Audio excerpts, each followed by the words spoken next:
Извештај на повеќе од 60 страници, а во него ќе прочитате колку пари се потрошени вкупно, а потоа и по колку за секоја ставка. Од тоалетна хартија и мебел, па се до опрема потребна за сложени операции. Прво за парите, а потоа и за целите и постигнатото, но и за грешките и прекршоците. Деталите одат дотаму што се опишува секој инцидент на припадниците на тајните на армиските служби, но информации за граѓаните, какви се безбедносни мерки се превземени и што биле заканите по безбедноста на државата. Се разбира, ова не е извештајот на македонските служби, туку на австриските. Не е тајна, како оној нашиот, туку е јавно достапен на интернет страницата на Австриското собрание. So this is a kind of overview of their work.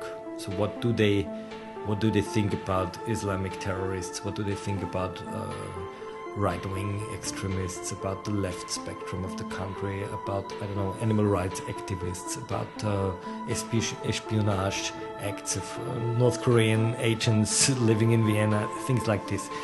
This is a file like about 300 pages. And it's a quite interesting file, but there are no secrets in it. But you can see, okay, this is like an overview about the dangers in this country. Everybody can read it, and once a year they publish it. And there is a press conference by the minister, and he says, well, this is our report for this year.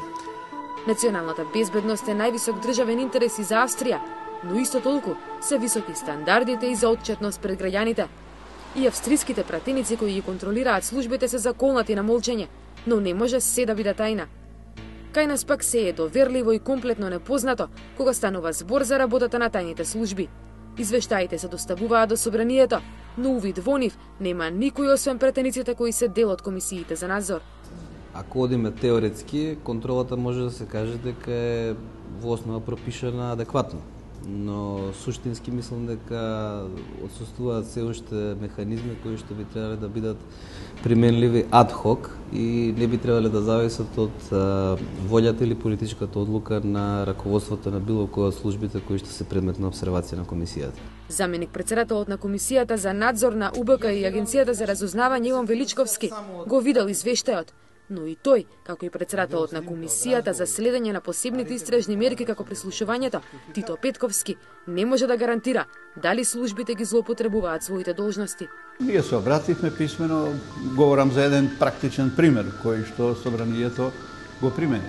Писмено се обративме, побаравме датум кога можеме да појдеме како комисија цело во полн состав, да видиме дали еден граѓанин е следен, прислушуван, што ја знам, усниман и така натаму, ми беше одговорено дека таква работа не постои во Министерството за конкретниот случај. Говорам за примерот, нели, кампања за лидерот на Обединената за Македонија и чекавме и 10 дена, не добивме никаков одговор. Замоливме уште еднаш ургенција, не добивме никаков одговор.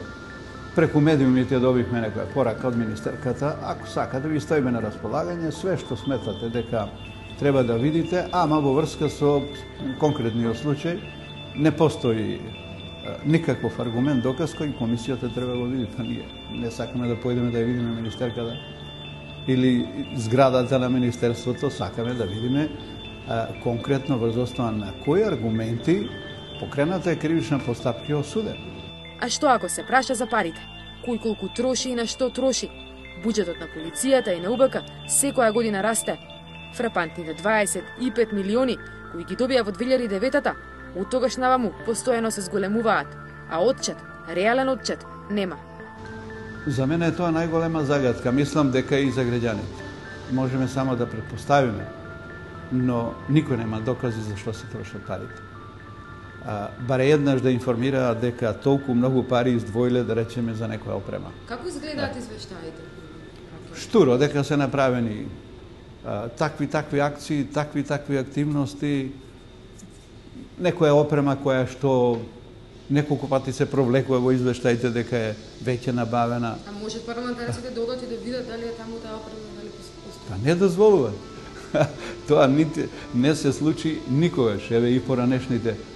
Јас посекав, пред тоа Есат Рахич се обиде, барем да идеме да цирнеме, да видиме како се сместени, како се организирани, Каде постојат тие уреди, имаме право да го видиме и така натаму тоа. Секојаш ќе не идете на зид, ќе видиме, ќе ви известиме и никош не известуваат и никош не примат парламентарна контрола. Механизми постојат, барем во законите, но праксата покажала дека реалноста на актуелните парламентарци кои имаат мандат да контролираат е судбина на многу комисии назад од независноста. За жал, актуелните контролни механизми не ја извршуваат во целост својата функција. Постојат повеќе слабости, дел од нив се во регулативата, а дел се и во актуелните состојби во општеството. Едно од најзначајните прашања во овој контекст е целосната политизација на сите сегменти од нашето општество, тоа ги вклучува и безбедносните сервиси. Од друга страна, кога станува збор за контролните механизми, имаме целосна подреденост на контролните механизми кои функционираат во рамките на законодавната власт во однос на извршната власт. Се работи за една целосна сервилност на овие механизми.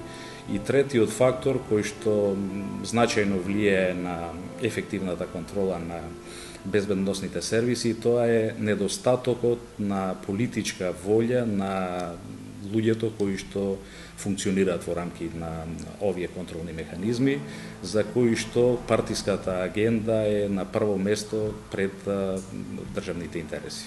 И на крајот, а што ако граѓаните знаат малку повеќе, како например жителите на Австрија кои го следат секој евро што го плаќаат, па макар тоа биле и тајните служби? Јавноста нема потреба да знае која операција, со која методологија и така натаму се врши одредена операција на службата.